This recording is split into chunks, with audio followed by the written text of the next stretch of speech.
Maghahain ng 13 dagdag na reklamo ang mga otoridad laban sa 4 na suspect sa pagpatay kay Negros Oriental Governor Ruel Degamo. May siniguro naman ang kampo ni Negros Oriental 3rd District Representative Arnolfo Teves na pinapauwi na ng House Speaker matapos madawit sa pagpatay.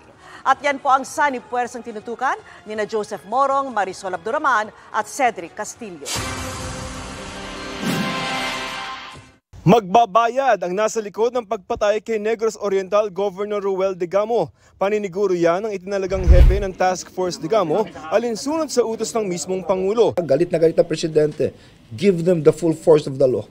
Katunayan, 13 panibagong reklamo ng murder, frustrated at attempted murder ang iahain ng task force laban sa 4 na sospek na nauna ng sinampahan ng mga reklamo at 12 iba pa. Bukod sa 4, wala pang mastermind na formal na kinikilala at kinakasuhan pero... Alam kong kilala mo naman kung sino ka eh. Alam mo naman na kung kano kalaking pwersa na itong naghahanap sa iyo. At alam mo naman yung mga taong nahuli na namin at anong pwedeng magawa nito laban sa iyo. Sumuko ka na. Sumuko ka na.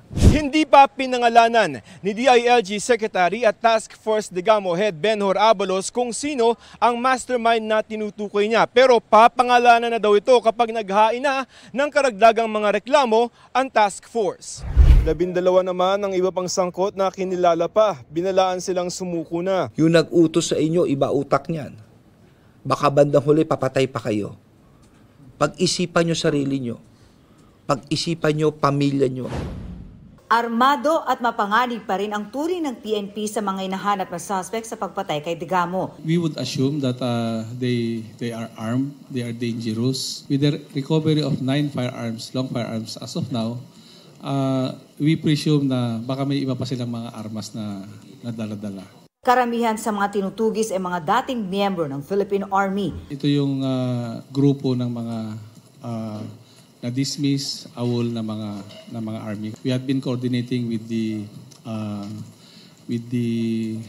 Philippine Army about yung mga possible na mga identity ng mga iba pang suspects. Nakakulong naman sa CIDG ang 6 na inaresto sa operasyon sa bahay ni Teves matapos sampahan kahapon ng reklamong paglabag sa Comprehensive Firearms and Ammunition Regulation Act at illegal possession of explosives.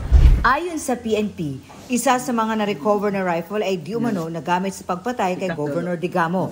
Ang mga baril naman ay walang record at ang mga sasakyan ay walang record o pinagpalit naman ang mga plaka. Habang wala naman silang impormasyon sa lokasyon ni Teves na ayon sa PNP ay hindi rin naman nila maaaring arestuhin pa. For the PNP to hold him, I think without a warrant of arrest, we cannot just hold him. Definitely, he has to answer all the charges that will be filed against him.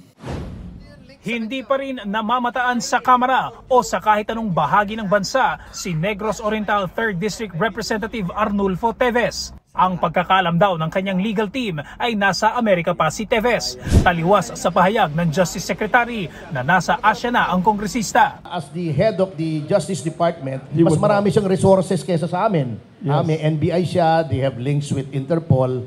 So as far as I know, nasa Amerika. Pero kasabay ng pag-iit na walang kinalaman si Teves sa pagpaslang kay Degamo, tiniyak ng kanyang kampo na haharap si Teves sa anumang reklamo kaugnay niyan. Pero kung kailan, yan ang hindi pa malinaw. Definitely, he intends to return to clear his name. May malaking concern na sa security niya. So, he's weighing the pros and cons. March 9 pa napaso ang travel authority ni Teves mula sa House of Representatives. Hiniling na ng kampo ni Teves na ma-extend ang travel authority pero kahit wala yan, wala raw nilalabag si Teves sa pananatili abroad. It cannot detract from the right of a citizen to travel. Siguro may administrative sanctions, but that is the extent of it. Pero ayon sa House Speaker, wala pa siyang natatanggap na komunikasyon kay Teves. Sabay ulit na umuwi na si Teves. Sakali mang magkaroon ng pagdinig sa Kamara, nakahanda raw ang kampo ni Congressman Teves, lalo pat mga kasamahan niya sa Kongreso ang mag-iimbestiga. Umaasa raw ang kanyang legal team na bubusisiin ng mga mambabatas ang lahat ng posibleng anggulo sa pagpatay kay Governor Degamo. Para sa GMA Integrated News, ako si Cedric Castillo. Marisol Abduraman. Joseph Morong, nakatutok 24 oras.